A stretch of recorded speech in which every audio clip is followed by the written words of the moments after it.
one of the special great miracles of his death was that there are two variations to the story. That when before he died, he said to them that only build a very small grave for me. And when they attempted to build slightly higher, that Allah caused a tree to grow from his grave. You can see it now. If you look at the tree growing from his grave, literally out of his grave, is humongous, the trees. And they say there's no tree like it in the earth. The other is that some people attempted to destroy his grave, and God caused for a tree to grow from his grave. Allahu A'lam. Allah knows best.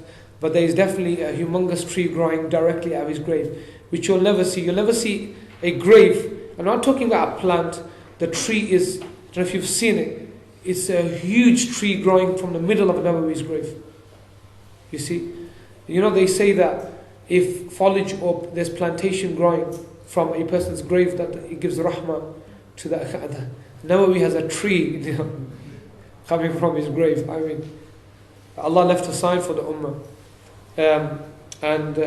They say that they mourned him over more than 600 houses. That's how famous he was in that time. What's very important for me anyway is that Imam Nawawi never married. He had never married. He knew very few people. He lived in the masjid all of his life in one room. He had maybe 3 pairs of clothes.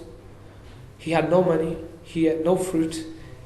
Some say he never ate meat. Some say he very rarely ever touched meat. He was very conservative, talked to very few people, wrote very few works. Yeah, we're sitting in the Lake District in Cumbria about to read his work, which shows you how his work was accepted in the heavens by Allah subhanahu wa ta'ala. Hundreds of thousands of ulama wrote works on 40 hadith.